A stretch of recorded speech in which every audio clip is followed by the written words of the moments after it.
Hi everyone, welcome you all. In today's lecture, we will discuss the solution of simultaneous linear equation. So in school and in colleges, we already solve the simultaneous equation by using an analytic method.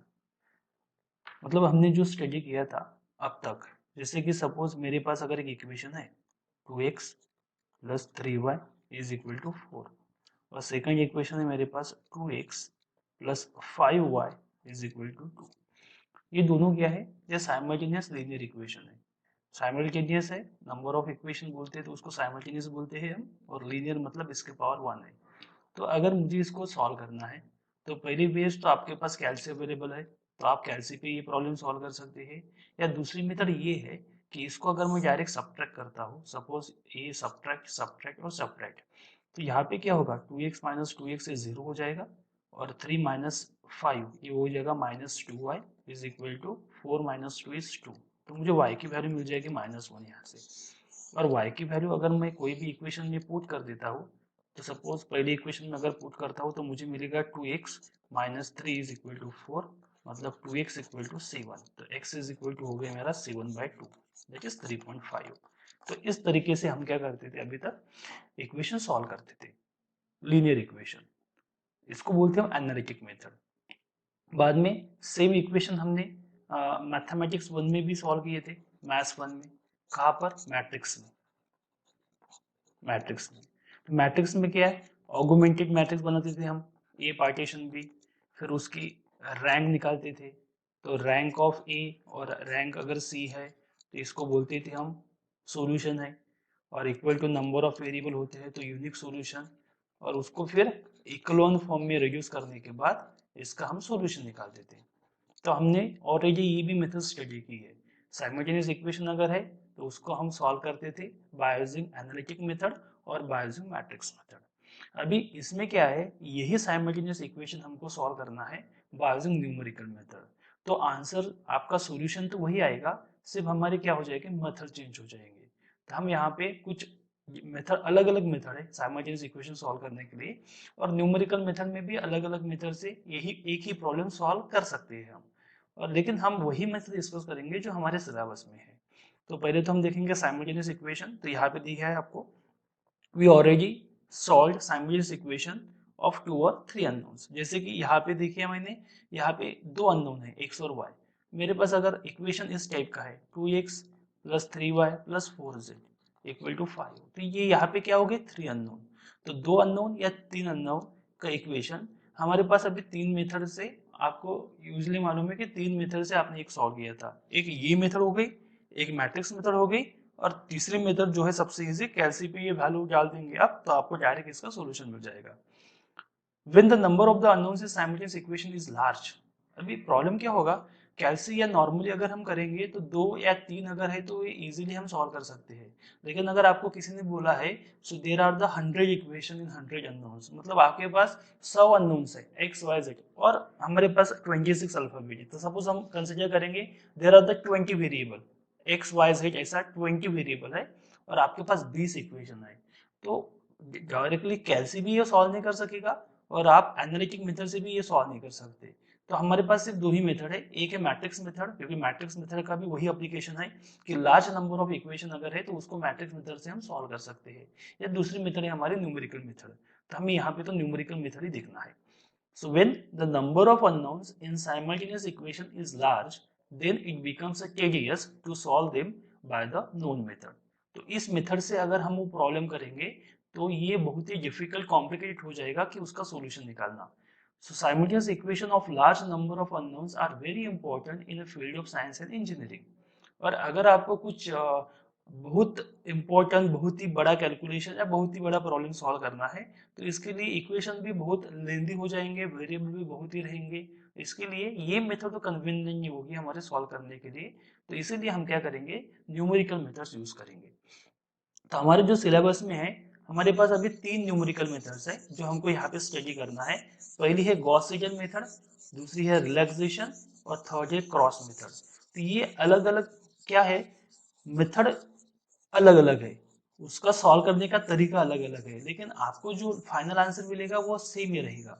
तो अगर आपको सिर्फ solution निकालना है तो आप कोई भी मेथड यूज कर सकते हैं, लेकिन एग्जाम पॉइंट वो आपको क्या बोलेंगे, वो solve this equation by using Gauss Seidel, solve this equation by using relaxation, solve this equation by cross method. तो जो मेथड आपको बोला है वही मेथड आपको यूज करना है।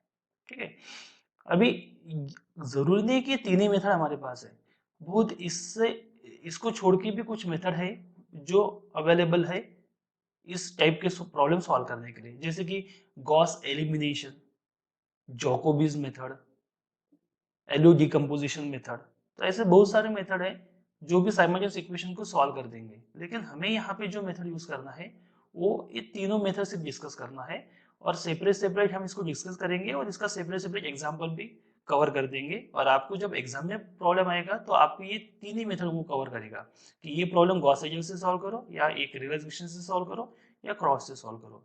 तो आपको जो पूछा है वही मेथड हम यूज करेंगे। ठीक है, आउटपुट तो एक ही होने वाला है कि हमको इक्वेशन का आंसर निकालना है, अननोन वेरिएबल का सॉल्यूशन निकालना है, लेकिन जो मेथड है वो अलग अलग है। तो सबसे पहले हम स्टार्ट करेंगे first method, that is a Gauss Seidel method. Gauss Seidel method, तो सपोज हमारे पास तीन इक्वेशन है, ये इक्वेशन मैंने यहाँ पे रख दिया, a1x plus b1y plus c1z is equal to d1। a1 b1 c1 d1 ये जो भी है ये क्या है, कांस्टेंट है, और वेरिएबल कौन से है, X Y Z X Y Z X Y Z, ये हमारे क्या है, वेरिएबल है, ये अननोन है। अभी इक्वेशन को सॉल्व करना मतलब क्या करना है, इक्वेशन को सॉल्व करना मतलब उसमें जो अननोन वेरिएबल है उसका आंसर निकालना है। मतलब यहाँ पे हमको क्या करना है, एक्स वाई और जेड का आंसर निकालना है। ठीक है, तो सबसे पहले गॉस सीडल का प्रॉब्लम अगर आएगा आपको, तो आपको ऐसे कोई इक्वेशन दिए होंगे, तो सपोज अगर इक्वेशन का पैटर्न, दो इक्वेशन तो आपको पूछेंगे नहीं क्योंकि 6 या 7 मार्क का एग्जाम्पल रहेगा, तो आपको क्या पूछेंगे, वो तीन इक्वेशन तीन वेरिएबल में, या चार इक्वेशन चार वेरिएबल में। यहाँ पे मैंने तीन वेरिएबल दिए हैं आपको एक्स वाई जेड, तो यहाँ पे तीन इक्वेशन आ गए। आप यहाँ पे एक वेरिएबल में अगर इंक्रीज कर देता हूँ D, suppose c1z plus d1 t, तो एक वेरिएबल मैंने इंक्रीज कर दिया तो यहाँ पे एक इक्वेशन और बढ़ जाएगा। तो हम जनरलाइज पहले केस देख लेंगे कि आप पहले क्या देखना है आपको, कि इक्वेशन कितने हैं और वेरिएबल कितने हैं। तो तीन इक्वेशन होंगे तो तीन वेरिएबल होंगे आपके पास, चार इक्वेशन होंगे तो चार वेरिएबल होंगे। तो हमारे पास यहाँ पे तीन इक्वेशन है और तीन वेरिएबल है। अभी इसके प्रोसीजर देखेंगे कि हमको ऑलरेडी आपको इसमें करना क्या है। तो सबसे पहले जो यहाँ पे मैंने प्रोसीजर में यहाँ पे दिया नहीं आपको, वो सबसे इंपॉर्टेंट थिंग्स जो है, first write the equation in principal diagonal form. Principal diagonal form, वे प्रिंसिपल डायगोनल फॉर्म मतलब क्या, कि सपोज अगर आपको डायगोनल मालूम है, सपोज ये मैट्रिक्स अगर है तो इसको बोलते हैं हम डायगोनल। डायगोनल मतलब क्या है, कि जो फर्स्ट रो फर्स्ट कॉलम में है, सेकंड रो सेकंड कॉलम में है, थर्ड रो थर्ड कॉलम में है, मतलब जहां पर जो रोज और कॉलम्स दोनों क्या रहेंगे, दोनों की सफिक्सेस क्या रहेंगे, सेम रहेंगे, उसको बोलते हैं डायगोनल। मतलब जनरली अगर आप फर्स्ट इक्वेशन देखेंगे तो उसका फर्स्ट मेंबर, सेकंड इक्वेशन देखेंगे तो उसका सेकंड मेंबर, और थर्ड इक्वेशन देखेंगे तो उसका थर्ड मेंबर, तो ये हो गया डायगोनल। तो आपके जो इक्वेशन है वो डायगोनल फॉर्म में चाहिए, प्रिंसिपल डायगोनल फॉर्म में चाहिए। और इसमें आपको पहली बात ये करना है कि जो एलिमेंट है आपके प्रिंसिपल डायगोनल में, तो principal diagonal element, leading element, इसको बोलते हैं हम लीडिंग एलिमेंट। लीडिंग मतलब जो प्रिंसिपल डायगोनल का लीडिंग एलिमेंट है वो ग्रेटर चाहिए आपको ऑफ रिमेनिंग एलिमेंट्स। ठीक है, लीडिंग मतलब ठीक है, लीडिंग छोड़ दो आप ध्यान में रखिए कि जो प्रिंसिपल डायगोनल में जो एलिमेंट है वो आपको सबसे ग्रेटर चाहिए। जैसे कि सपोज अगर मेरे पास इक्वेशन है, मैंने आपको इक्वेशन दे दी है यहाँ पे 20x plus Y plus 3z equal to 5, x plus 20y plus 5z equal to 7, और 2x plus 4y plus 20z equal to 12। ठीक है, ये इक्वेशन है। तो यहाँ पे ऑब्जर्व करेंगे तो पहले इक्वेशन का फर्स्ट एलिमेंट, सेकंड का सेकंड और थर्ड का थर्ड, ये हो गया आपके प्रिंसिपल डायगोनल। तो आपको देखना है कि ये एलिमेंट जो है वो रिमेनिंग टू एलिमेंट से ग्रेटर है, उसके एडिशन से ग्रेटर है। तो यहाँ पे देखिए 3 है, यहाँ पे 1 है, 4 है, तो 4 ऑब्वियस ये ग्रेटर है, ये 6 हो गया ग्रेटर है, और ये भी 6 हो गए, ये भी ग्रेटर है। ठीक है, इस फॉर्म में आपको इक्वेशन होना ही चाहिए। लेकिन अगर नहीं है तो क्या होगा? सपोज अगर आपके पास इक्वेशन इस टाइप में है, x plus 20y plus 5z equal to 11, 20x plus 4y plus 5z equal to 12, और बाद में x plus 2y plus 20z equal to 5, इस टाइप का इक्वेशन है। तो ये जो इक्वेशन होगा, देखिए आप पहला एलिमेंट आपको ये होना चाहिए था, लेकिन ये एलिमेंट इस एडिशन से लेस है, तो इसीलिए ये फॉर्म अगर आप लेकर प्रॉब्लम सॉल्व करेंगे तो आपका प्रॉब्लम यहाँ पे गलत हो जाएगा। आपको क्या करना है, आपको पहला इक्वेशन वही चाहिए जिसका फर्स्ट एलिमेंट ग्रेटर है, सेकंड इक्वेशन वही चाहिए जिसका second variable greater, second constant greater है, और थर्ड इक्वेशन में थर्ड कांस्टेंट आपको क्या चाहिए, ग्रेटर चाहिए, मतलब डायगोनल फॉर्म में। तो यहाँ पे वो कंडीशन सेटिस्फाई करेगा। तो यहाँ पे क्या करना पड़ेगा आपको, ये जो इक्वेशन है इसको हमको रीअरेंज करने पड़ेंगे पहले स्टेप में। तो रीअरेंज मतलब कैसे करना है, तो ये जो इक्वेशन है ना फर्स्ट, ये सेकंड वाला, तो ये आपको लिखना है फर्स्ट, ये हो गया हमारा फर्स्ट इक्वेशन। ये जो आएगा आपका, ये आएगा आपका सेकंड इक्वेशन, और ये आएगा आपका थर्ड इक्वेशन। मतलब सबसे पहले आपको यही चेक करना है कि आपके पास दो जो इक्वेशन है वो प्रिंसिपल डायगोनल फॉर्म में है या नहीं है। अगर है तो आप वैसे के वैसे उसको यूज करेंगे, अगर नहीं है तो आप उसके ऑर्डर चेंज करेंगे। मतलब मैं ये इक्वेशन पहले लिखूंगा, ये बाद में लिखूंगा, और ये थर्ड वैसे के वैसे रह जाएगा। तो ये मेरा इक्वेशन हो गया। फिर ये होने के बाद आपको ये स्टेप करनी है, उसको रीराइट करना है। अगर आप पहले ही उसको रीराइट करेंगे तो आपका प्रॉब्लम 100% गलत हो जाएगा। तो इसीलिए सबसे पहले स्टेप क्या देखना है आपको, कि प्रिंसिपल डायगोनल फॉर्म जो मैंने बोला है, जैसे कि डायगोनल एलिमेंट जो है वो हमेशा आपको रिमेनिंग एलिमेंट के एडिशन से ग्रेटर चाहिए। तो ये आपको इस फॉर्म में पहले क्या करना है, उसको कन्वर्ट करना है।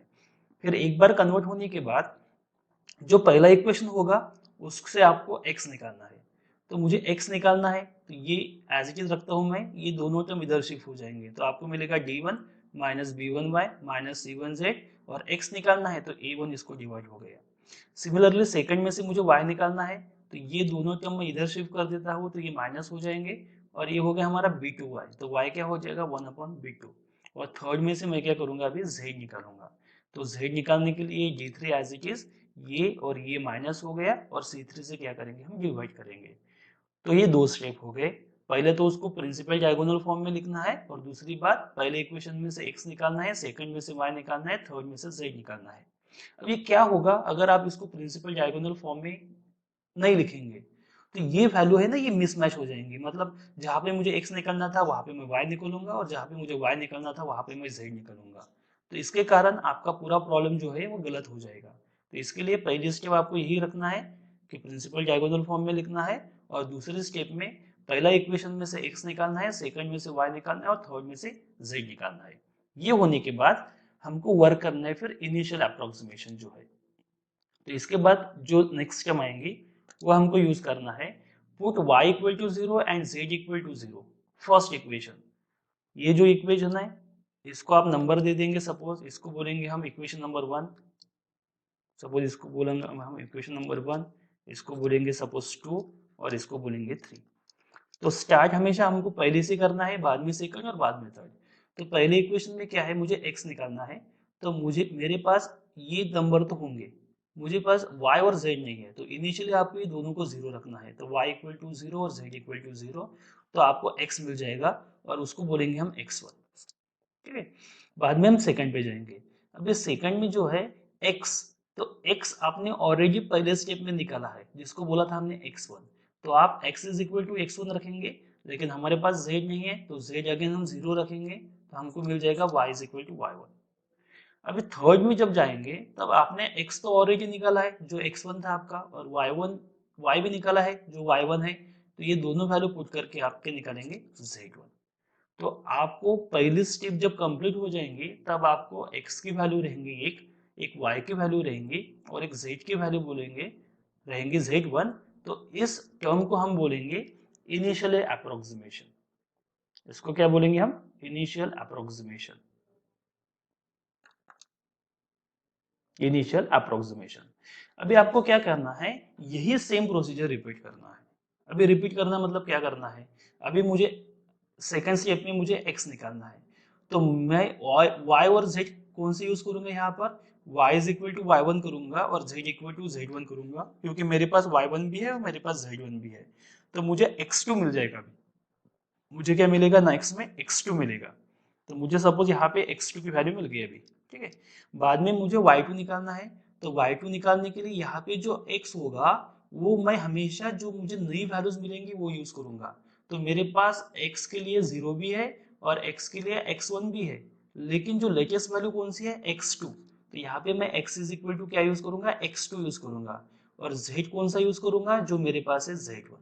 तो मुझे यहाँ से y2 भी मिल जाएगा। फिर बाद में मैं Z2 जब निकालूंगा तो मुझे X मतलब लेटेस्ट वैल्यू कौन सी है, X2, और Y की लेटेस्ट वैल्यू कौन सी है, Y2, तो Y2 मिल जाएगा। तो यहाँ से मुझे X2, Y2 और Z2 मिलेगा। फिर क्या करूंगा मैं, थर्ड इटरेशन में यही स्टेप रिपीट करूंगा। तो आपको कब तक रिपीट करना है, जब तक आपको कुछ अप्रोक्सीमेशन कुछ number equal to approximation number नहीं मिल जाता। मतलब सपोज मुझे अगर मिल गया 0.99 इस टाइप में, तो इसके अप्रोक्सीमेट वैल्यू में लिख सकता हूँ 1। तो जब तक आपको इस टाइप की, जैसे कि 1.0001, इसको अप्रोक्सीमेट लिख सकता हूँ मैं 1, तो ऐसे आपको कुछ अप्रोचेस टू सम इंटीजर ऐसे वैल्यूज नहीं मिलती है, तब तक आपको क्या करना है, ये प्रोसेस कंप्लीट करना है। और नॉर्मली 3-4 इटरेशन में आपको आंसर मिल जाएगा, 4-5 इटरेशन में आपको आंसर मिल जाएगा। तो प्रोसीजर जैसे हमने न्यूटन रैप्सन और फॉल्स पोजीशन में देखी थी, कि आपको एक ही बार जो प्रोसीजर करना है उसको हमेशा अलग अलग तरीके से नेक्स्ट स्टेप में वही प्रोसीजर आपको रिपीट करना है, बट चेंजिंग द वैल्यूज। तो इसके लिए इसको भी क्या बोलते हैं, इटरेटिव मेथड्स। क्योंकि जिस प्रोसीजर में, जिस मेथड में हम एक ही स्टेप दोबारा 3 बार 4 बार, मतलब हर बार एक ही स्टेप एक ही पैटर्न से उसको रिपीट करते हैं, उस पैटर्न को बोलते हैं हम इटरेटिव मेथड या इटरेशन मेथड। तो जैसे न्यूटन रैप्सन में हम वही करते थे, xn+1 का फार्मूला, xn+1 का फार्मूला हर बार लगाते थे, तो वो इटरेशन मेथड हो गई। लेकिन वो अलजेब्रिक एंड ट्रांसेंडेंटल इक्वेशन के लिए हो गया। फॉल्स पोजीशन में भी हम a into F of B minus जो फार्मूला था वो हर बार एक ही फार्मूला यूज करते थे, तो वो भी इटरेटिव मेथड हो गई। यहाँ पे भी हम क्या कर रहे हैं, वही वैल्यू निकाल रहे हैं, वो वही वैल्यू पुट कर रहे हैं उसी इक्वेशन में, मतलब एक ही का हम हर बार कर रहे हैं, तो इसको भी क्या बोलते हैं, इटरेटिव मेथड बोलते हैं। तो आपको 4-5 स्टेप में इसका आंसर मिल जाएगा। तो repeat the same procedure for obtaining the next iteration. तो ये हो गया हमारी प्रोसीजर। अभी यहाँ पे मैंने जो नोट में लिखा था, आपको दिया था, before solving the equation arrange into principal diagonal form if not, मतलब अगर वो है तो प्रॉब्लम नहीं है, लेकिन अगर वो उस फॉर्म में नहीं है तो आपको उस फॉर्म में क्या करना पड़ेगा, उसको रीअरेंज करना पड़ेगा। तो based upon that method we can solve 2 problems on Gauss Seidel method. तो यहाँ पे प्रॉब्लम ऑलरेडी मैंने सॉल्व करके दिया है, सब सिर्फ इसको हम क्या करेंगे, अभी एक्सप्लेन करेंगे। So first apply Gauss Seidel. तो देखिए सबसे पहले आपको प्रॉब्लम देखना है कि कौन सी मेथड यूज करना है, तो गॉस सीडल मेथड, क्योंकि यहाँ पे मेथड अलग अलग हो सकती है। आपको बोलेंगे वो apply cross method, apply relaxation method और अप्लाई गॉस सीडल मेथड। अभी आपको गॉस मेथड भी बोल सकते हैं, तो गॉस के अलग अलग मेथड है, मतलब गॉस सीडल अलग है, गॉस एलिमिनेशन अलग है, गॉस जैकोबी मेथड अलग है, तो वहां पे थोड़ा कंफ्यूजन बढ़ जाएगा। लेकिन हमारे सिलेबस में गॉस की एक ही मेथड है जो कि है गॉस सीडल, तो इसीलिए हम क्या करेंगे, गॉस सीडल या गॉस भी पूछा है आपको तो हम यही मेथड यूज करेंगे जो कि गॉस सीडल है। So apply Gauss Seidel method to solve the equation 2x - 3y plus 20z equal to 25, 20x plus y minus 2z equal to 17, और यहाँ पे है 3x plus 20y minus z is equal to -18।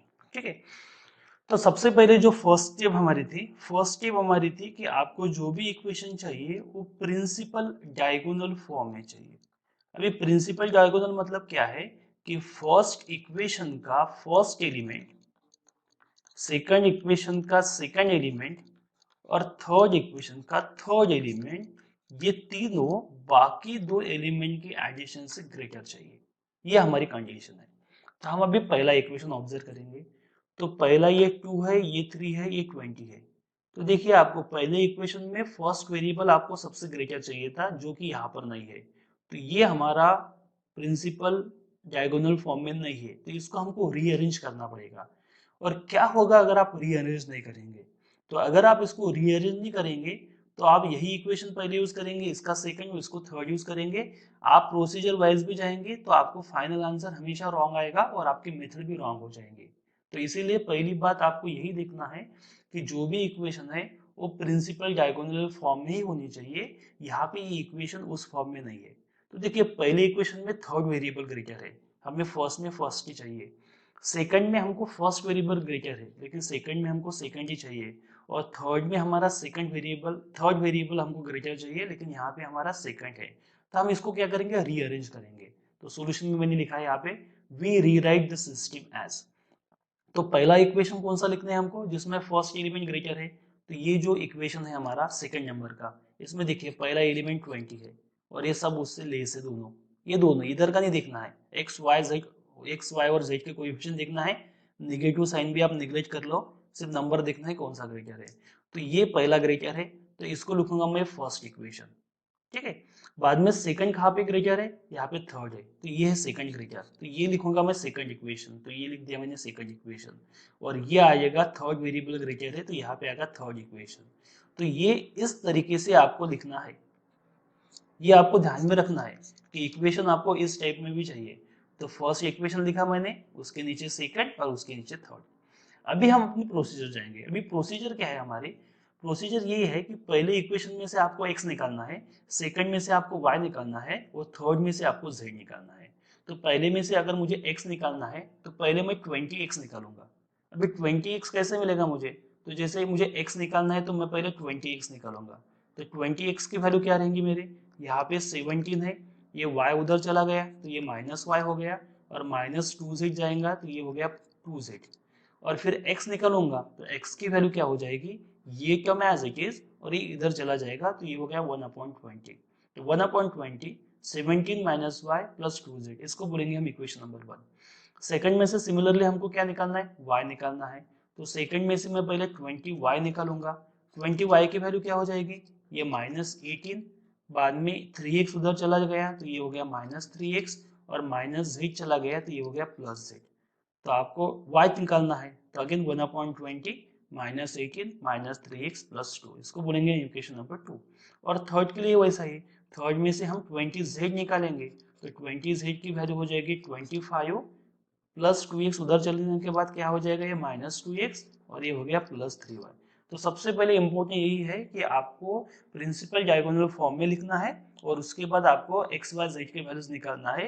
x निकलेगा first equation से, y निकलेगा second equation से और z निकलेगा थर्ड इक्वेशन से, और इसको हम नंबर देंगे 1 2 3। नेक्स्ट, उसके बाद अभी उसके बाद जो करना है हमें, इनिशियल रूट हमको अभी यूज करना है। तो इनिशियल रूट मतलब क्या, इनिशियल रूट हमको इनिशियली स्टार्ट करना है 0 से। तो देखिए अभी मैं पहले इक्वेशन पहले ही सॉल्व करूंगा, सेकंड इक्वेशन बाद में करूंगा और थर्ड इक्वेशन उसके बाद करूंगा। तो अगर पहले इक्वेशन में मुझे x निकालना है तो मुझे ये वैल्यूज मालूम है, ये वैल्यूज मालूम है, y और z मेरे पास अननोन है। मेरे पास कौन सी वैल्यू अननोन है, y और z। तो जब तक मुझे y और z मालूम नहीं तब तक मैं x फाइंड नहीं कर सकता हूँ, लेकिन हमारे पास y और z तो नहीं है। तो इनिशियली हमको ये दोनों वैल्यू 0 यूज करना है। तो put y equal to 0, z equal to 0। तो यहाँ पे पुट करने के बाद मुझे x कितना मिलेगा, मुझे x मिल जाएगा यहाँ पर 70/20। देखिए y 0 और z 0, तो ये हो गया 70/20। इसको 2 से डिवाइड कर दो तो x इज इक्वल टू 70/20 निकालेंगे तो क्या होगा, ये आपका 0.85। कैसे भी आप इसका आंसर निकाल दो डायरेक्ट 0.85, तो मुझे x1 मिल जाएगा 0.85। तो ये मैंने यहाँ पे लग दिया। तो पहला इक्वेशन तो मेरा सॉल्व हो गया। अभी मैं सेकंड पे जाऊंगा।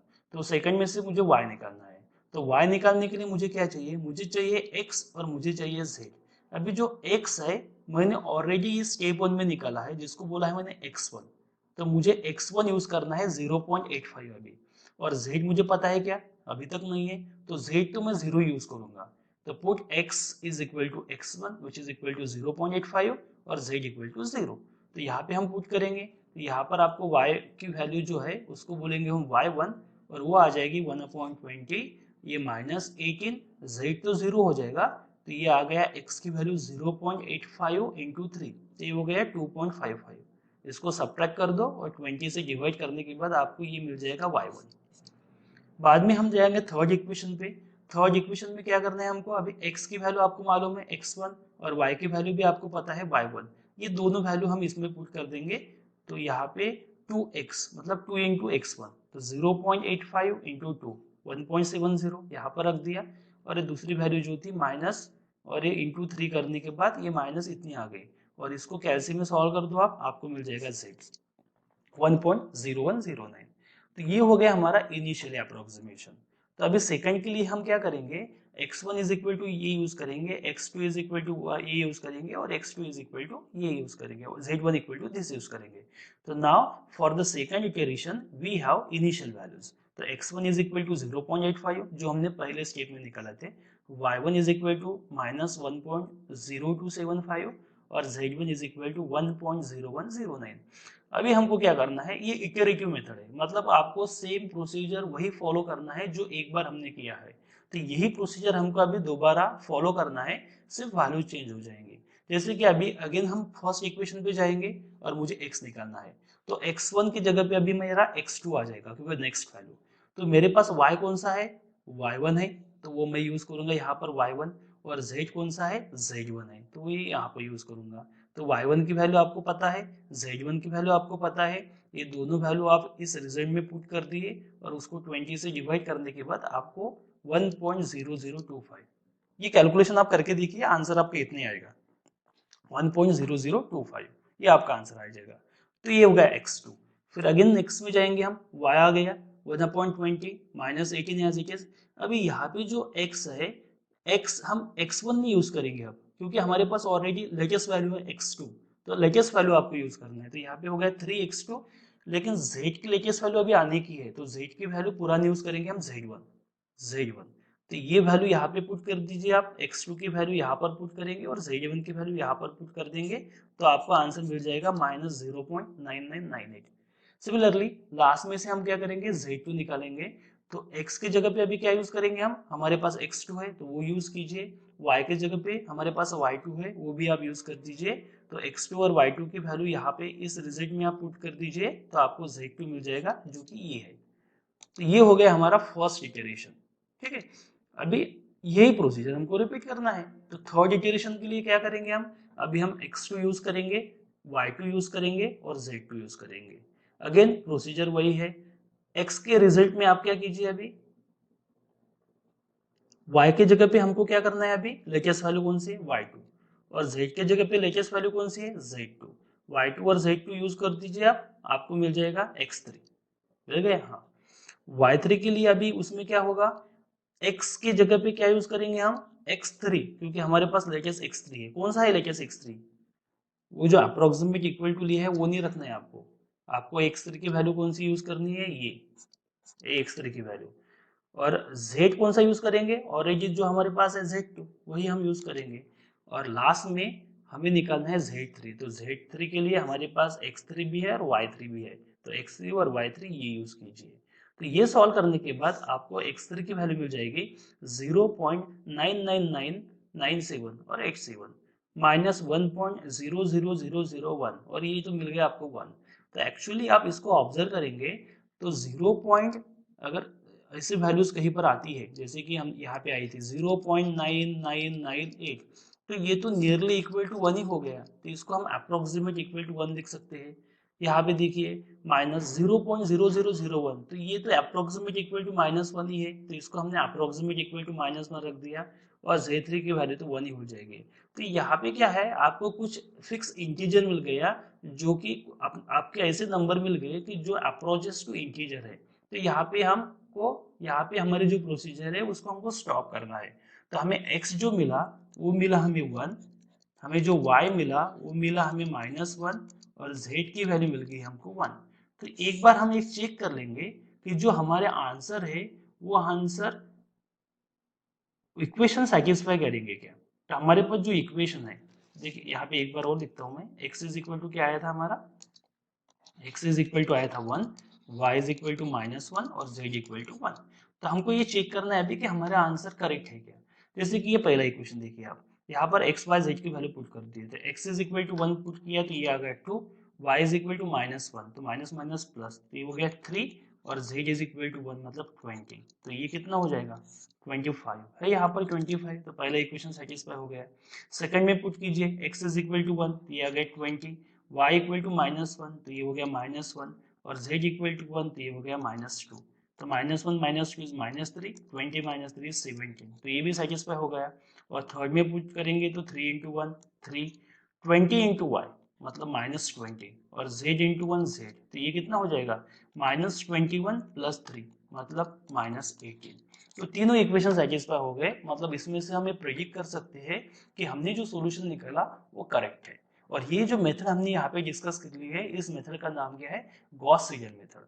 तो अगर आपको कोई भी प्रॉब्लम आ गया गॉस सीडल का, तो आपको सेम यही प्रोसीजर फॉलो करना है और ऐसे ही फॉलो करेंगे तो आपका आंसर तो इजीली मिल जाएगा। और आपका आंसर जब निकालेंगे आप, तो आपको तो कैलकुलेटर का ही यूज करना है, तो इसीलिए कैलकुलेशन करने में कोई आपको दिक्कत नहीं जाएंगे। सिर्फ आपको ध्यान में यही रखना है कि जब स्टार्ट करेंगे तब आपकी जो इक्वेशन है वो प्रिंसिपल डायगोनल फॉर्म में चाहिए। और दूसरी बात, जब भी आपको कोई लेटेस्ट वैल्यू मिलती है वेरिएबल की, तो आपको वही यूज करना है, पुरानी वैल्यू यूज नहीं करना है। क्योंकि जब भी जिस वेरिएबल की आपकी लेटेस्ट वैल्यू आपको मिल जाएगी, तो वही वैल्यू हमको उसके बाद की जो नेक्स्ट टर्म होगी उसमें यूज करना है। तो ऐसा करेंगे तो आपको इजीली प्रॉब्लम का सॉल्यूशन मिल जाएगा। और लास्ट में आप वो सॉल्यूशन यहाँ पे पुट करके भी दे सकते हैं। अगर आपका इक्वेशन बैलेंस होता है, इसका मतलब क्या है कि आपका जो सॉल्यूशन है, आपका जो प्रोसीजर आपने यूज की है वो आपने करेक्ट यूज की है। तो ये हो गया एक प्रॉब्लम। अभी एक और प्रॉब्लम डिस्कस करेंगे हम इसी मेथड से। अभी ये प्रॉब्लम जो देखा था हमने, ये 3 वेरिएबल और 3 इक्वेशन थे। अभी ये जो प्रॉब्लम है, सेम प्रॉब्लम है, solve the following equation by Gauss Seidel method. लेकिन यहाँ पे जो इक्वेशन है वहाँ पे x y z w, मतलब यहाँ पे मैंने 4 इक्वेशन दी है और आपको 4 वेरिएबल है। तो सबसे पहले हमको क्या करना है, पहली मेथड प्रिंसिपल डायगोनल फॉर्म में लिखना है। तो आपको आप देखिए यहाँ पर पहला एलिमेंट 10 है, यहाँ पर दूसरा 10 है, यहाँ पे थर्ड 10 है और यहाँ पे लास्ट 10 है, बाकी के इससे कम है। तो यहाँ से क्लियर हो जाएगा कि जो ऑलरेडी जिस फॉर्म में आपको इक्वेशन चाहिए उसी फॉर्म में आपको गिवन है। तो फर्स्ट इक्वेशन फर्स्ट ही रहेगा, सेकंड सेकंड ही रहेगा, थर्ड थर्ड ही रहेगा और फोर्थ फोर्थ ही रहेगा। तो प्रिंसिपल डायगोनल फॉर्म हमने चेक कर लिया है और वो ऑलरेडी प्रिंसिपल डायगोनल फॉर्म में ही है, इसलिए कोई प्रॉब्लम नहीं है। लेकिन प्रॉब्लम में हर बार ऐसे नहीं होगा, जैसे पहले प्रॉब्लम में देखा था हमने, हमको वो करना था प्रिंसिपल डायगोनल फॉर्म में, यहाँ पे ऑलरेडी गिवन है तो हम वैसे के वैसे यूज करेंगे। तो given system can be written in principal diagonal form, जो है वही प्रिंसिपल डायगोनल फॉर्म है। तो पहला इक्वेशन पहले आएगा, सेकंड सेकंड ही आएगा, थर्ड थर्ड ही आएगा और फोर्थ फोर्थ ही आएगा। फिर बाद में पहले इक्वेशन का यूज करके हमने एक्स निकाला, जस्ट ये बाकी के टर्म इधर शिफ्ट कर दीजिए और 10 से उसको डिवाइड कर दीजिए। वैसे ही सेम सेकंड का यूज करके हमने y निकाला, थर्ड का यूज करके हमने z निकाला और लास्ट का यूज करके हमने w निकाला। अभी हम एक एक स्टेप करेंगे, जैसे कि पहले इक्वेशन का यूज करके मुझे x निकालना है। तो x निकालने के लिए मेरे पास y नहीं है, y हमारे पास नहीं है, हमारे पास z भी नहीं है और हमारे पास w भी नहीं है। तो तीनों वेरिएबल एब्सेंट है और जब तक ये तीनों वेरिएबल आपको पता नहीं है तब तक आप x नहीं निकाल सकते हैं। तो यहाँ पे तीनों वेरिएबल आपको इनिशियली जीरो रखना है, इनिशियली सभी वेरिएबल आपको जीरो रखना है, जो निकलना है वो छोड़ के। तो y equal to zero, z equal to zero, w equal to zero. ये होने के बाद x की वैल्यू क्या आएंगे 3/10 मतलब 0.3, तो ये मिल गया आपको 0.3 पहली वैल्यू। बाद में y निकालने के लिए x की जगह पे अभी हम x हमारे पास ऑलरेडी है, जो जिसको बोला है हमने x1, तो x के जगह पे हमारा x1 आएगा, x के जगह पे क्या आएगा x1 आएगा जो कि है 0.3। बाद में z पता नहीं है हमको, तो z इक्वल टू 0 ही रहेगा और w भी पता नहीं, तो w भी कितना रहेगा 0 रहेगा। तो इसमें सिर्फ 15 ये दोनों 0 हो जाएंगे, तो यहाँ पे हो गया 0.3 मतलब ये 0.6 बन जाएगा। तो ये आ गया हमारा 1.56। यहाँ पे जाएंगे तो x के जगह पे अभी x1 यूज करेंगे, y के जगह पे y1 यूज करेंगे और z नहीं है तो यहाँ w नहीं है तो वहां पे 0 यूज करेंगे। तो x1 की वैल्यू आपको पता है 0.3, आपको y1 की वैल्यू भी पता है 1.56, ये दोनों वैल्यूज और w की वैल्यू 0, यहाँ पे पुट करेंगे तो आपको z इक्वल टू z1 मिल जाएगा, ये मिल गया z इक्वल टू z1। और लास्ट में x1 भी मालूम है हमको, y1 भी मालूम है और z1 भी मालूम है, तो तीनों वैल्यूज यहाँ पे पुट कर दीजिए, आपको w इज इक्वल टू मिलेगा w1। So w is equal to w1। तो जो भी वैल्यूज हमको मिली है अभी वो हम कंबाइन कर देंगे और इसको हम इनिशियली अप्रोक्सीमेशन अभी यूज करेंगे। So for second iteration we have the initial values x1 equal to 0.3, y1 is equal to 1.56, z1 is equal to 2.886 और w1 इज इक्वल टू -0.1368। तो ये हो गए हमारे इनिशियल वैल्यूज। तो इनिशियल वैल्यूज ये जो है ये हम सेकंड इटरेशन के लिए अभी यूज करेंगे। तो सेकंड में क्या करना है हमको, x2 फाइंड करना है। तो x2 के लिए y के जगह पे क्या है y1, z की जगह पे क्या है z1 और w की जगह पे क्या है w1, क्योंकि ये जो वैल्यूज है इसमें देखना है आपको इसमें कौन सी वैल्यू आपके पास अवेलेबल है। तो हमारे पास सफिक्स 1 के लिए सभी है, x1 y1 z1 w1। मुझे x निकालना है तो x नहीं यूज करना है, मुझे x की जगह पे अभी x2 फाइंड करना है, लेकिन y1 y2 y1 z1 और w1 तीनों वैल्यूज यहाँ पर है, तो मैं y की जगह पे y1 रखूंगा, z की जगह पे z1 रखूंगा और w की जगह पे w1 रखूंगा। तो ये वैल्यू अगर आप पुट कर देंगे तो आपको ये आंसर मिल जाएगा। ठीक है, बाद में y के लिए अभी क्या होगा, y के लिए x की जगह पे हमारी लेटेस्ट वैल्यू कौन सी है x2, तो हम x2 यूज करेंगे। z के लिए हमको पता नहीं है तो हम z1 ही यूज करेंगे पुरानी वैल्यू, और w के लिए भी हम पुरानी वैल्यू यूज करेंगे w1। तो ये वैल्यू आप यहाँ पे भी पुट करेंगे तो आपको एक और आंसर मिल जाएगा। जस्ट कैसे भी इनपुट कर दीजिए और आपको फाइनल वो आंसर मिल ही जाएगा। Z2 के लिए क्या करेंगे हम, अभी Z2 के लिए हमारे पास x कौन सा है x2, y कौन सा है y2 और W2 अभी आने का है तो हम W1 ही यूज करेंगे W1।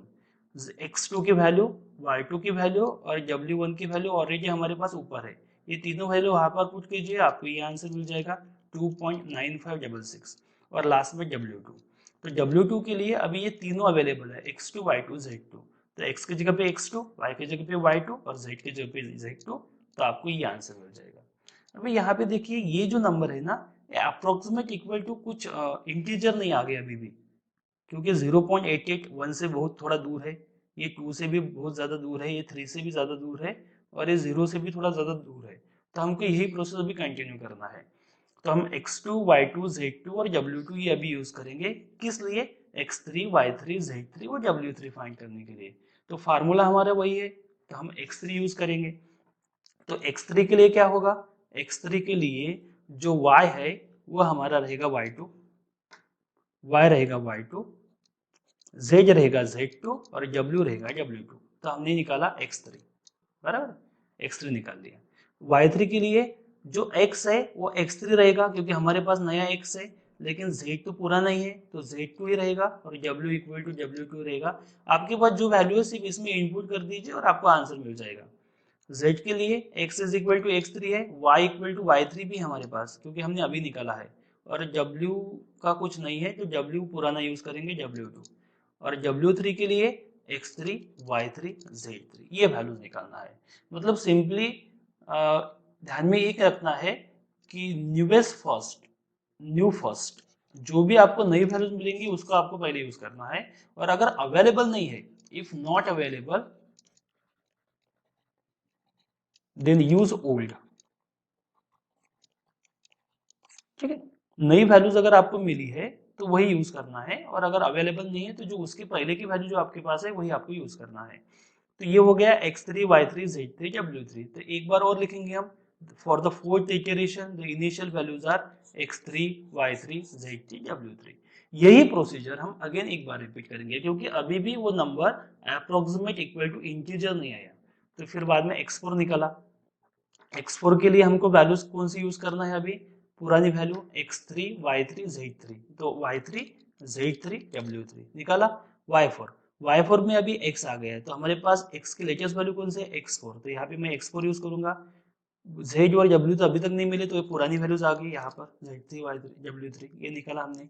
z4 के लिए नया x कौन सा है x4, नया y कौन सा है y4, और z3 w3 तो पुराना है तो ये पुराना यूज किया, और लास्ट टाइप में सभी नए वैल्यूज है x4 y4 z4, तो ये निकाला। अभी भी थोड़ा एरर है, एक बार और इटरेशन निकालेंगे फिफ्थ इटरेशन, तो ये x4 y4 z4 और w4। अगेन रिजल्ट वही है, y4, z4, w4 हमने निकाला ये वैल्यूज। y5 निकालने के लिए अभी x जो है x5 हमारे पास अवेलेबल है, तो यहाँ पे मैंने x5 निकाला और z4 तो पुराना रहेगा, w4 भी पुराना रहेगा। z5 निकालने के लिए x नया है, y भी हमारे पास नया है, सिर्फ ये वैल्यू नहीं है, तो ये पुरानी यूज करेंगे। और w5 निकालने के लिए सब नए वैल्यूज है, ये हमने निकाल लिया। अभी देखिए एक एक्सटेंड मतलब 4-5 इटरेशन होने के बाद आप लिख सकते हैं बाद में, क्योंकि वो अप्रोक्सीमेट इक्वल आएगा ही। देखिए यहाँ पर 0.999 मतलब इसको अप्रोक्सीमेट 1 लिख सकते हैं हम, 1.9997 इसको अप्रोक्सीमेट हम लिख सकते हैं 2, 2.9999 इसको अप्रोक्सीमेट हम 3 लिख सकते हैं, और ये माइनस 0.000 मतलब ये जीरो के नजदीक ही है, तो इसको हम जीरो भी लिख सकते हैं। तो x is equal to 1, y is equal to 2, z equal to 3 और w इज इक्वल टू 0। ये हो गए हमारे इस प्रॉब्लम के आंसर।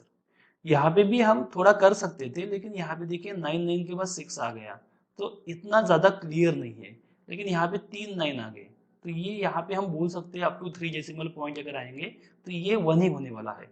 जैसे कि यहाँ पे देखिए 9982 था, यहाँ पे 999 ही आ गए, 2.999 ही आ गए, तो ये मोर करेक्ट है, मोर अप्रोक्सीमेट टू द इंटीजर है। तो एक बार अगर ऐसे वैल्यूज आपको मिल गए तो आप वहाँ पे क्लेम कर सकते हैं कि x की वैल्यू ये होगी, y की वैल्यू ये होगी, z की वैल्यू ये होगी और w की वैल्यू ये होगी। जब हम अलजेब्रिक या ट्रांसेंडेंटल इक्वेशन सॉल्व करते थे, आपको प्रोसेस स्टॉप कब करनी थी, जब प्रीवियस और नई वैल्यूज जब इक्वल आती है या अप्रोक्सीमेट इक्वल होती है तब। लेकिन इस टाइप के प्रॉब्लम में साइमल्टेनियस इक्वेशन में आपको प्रोसेस कब स्टॉप करना है कि आपकी जो वैल्यूज आएगी वो कुछ किसी इंटीजर के नजदीक आ जाएगी, मतलब आप बोल सकते हैं कि ये वैल्यू अप्रोक्सीमेट इक्वल टू ये है, मतलब आपको रिपीटली वही आंसर मिल गया और आपने डिसाइड कर लिया कि इसका आंसर ये आएगा ही। तो अप्रोक्सीमेट उस नंबर के नजदीक जो अगर आएगा तो आपको वही वैल्यूज क्या करना है वहां पे यूज करना है। और लास्ट में चेक कैसे करना है, आप ये वैल्यू जो है गिवन इक्वेशन में पुट कर दो तो आपका चेक भी हो जाएगा। जैसे कि हमारे पास x इज इक्वल टू 1 आ गया, हमारा y इज इक्वल टू 2 आ गया, z इक्वल टू 3 आ गया और w इक्वल टू 0 आ गया। तो इसमें अगर मैं पुट करूंगा तो 10x मतलब ये हो गया 10 माइनस 2y, तो ये हो गया -4 और माइनस z मतलब ये हो गया -3 और w तो 0 है, तो ये कितना आ जाएगा 7 और ये आ गया 3। देखिए पहला 3 है, दूसरे में पुट करेंगे तो -2x मतलब -2, केन वाई तो 12 इंटू 2 मतलब 20 हो गया, -z मतलब -3 हो गया, तो ये 5 और ये 15 बच जाएगा। यहाँ पे w तो 0 ही है तो ये 15 आ गया। थर्ड में ये 0 हो गया, तो यहाँ पे -x मतलब ये हो गया -1, -5 मतलब ये -2 और z कितना है 3, तो ये हो गया 30। तो 30 में से 3 गए कितना आएगा 27, ये भी करेक्ट है। सिमिलरली ये भी बैलेंस हो जाएगा। तो चारों वैल्यूज जो है ये पूरे इक्वेशन बैलेंस करते हैं, इसलिए हमारे प्रॉब्लम का सोल्यूशन यही होगा। तो ये हम मैक्सिमम आपको 4 वेरिएबल का प्रॉब्लम आ सकता है या 3 वेरिएबल का आएगा मिनिमम।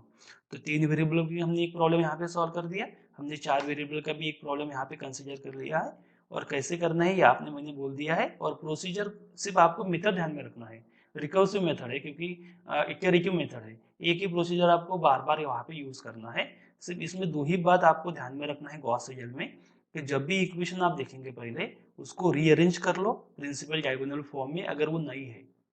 प्रिंसिपल डायगोनल फॉर्म मतलब कौन सा, पहले इक्वेशन का फर्स्ट एलिमेंट, सेकंड का सेकंड, थर्ड का थर्ड, फोर्थ का फोर्थ, ये बाकी से ग्रेटर चाहिए या उसके एडिशन से भी ग्रेटर चाहिए, तो ये हो गया हमारा प्रिंसिपल डायगोनल फॉर्म। ये अगर ऑलरेडी फॉर्म में है तो एज इट इज लिखना है जैसे इस प्रॉब्लम में थे, अगर नहीं है जैसे पिछले प्रॉब्लम में था तो आपको उस फॉर्म में उसको कन्वर्ट करना है। और उसके बाद पहले इक्वेशन में से x निकालना है, सेकंड में से y निकालना है, थर्ड में से z और लास्ट में से w, जो भी है वेरिएबल वो इनिशियली स्टार्ट करना है जीरो से, जो आपको वैल्यूज मालूम नहीं वो जीरो से यूज करना है, और आपको जो नए नए वैल्यूज बाद में मिलेंगे वो आपको यूज करना है, और प्रीवियस जो ओल्ड वैल्यूज है वो आपको फिर निग्लेक्ट करना है। तो इस तरीके से एक कुछ पॉइंट आएगा, एक कोई इटरेशन आएंगी जहां पर आप यहाँ पे बोल सकते हैं कि इस प्रॉब्लम का आंसर ये हो सकता है, तो हम अप्रोक्सीमेट इक्वल टू वो इंटीजर में उसको कन्वर्ट कर देंगे। तो ये दो प्रॉब्लम हो गए, आप कुछ प्रॉब्लम खुद से ढूंढिए और उसको सॉल्व कर दीजिए, और बाद में ये सेम प्रॉब्लम हम दूसरे मेथड से भी कर सकते हैं, लेकिन अगर आपको पूछा है कि गॉस सीडल से सॉल्व करना है तो गॉस सीडल से ही सॉल्व करना है। तो ये हो गया आज के लेक्चर में। नेक्स्ट लेक्चर में हम सेकंड मेथड डिस्कस करेंगे, relaxation method. So thanks for watching.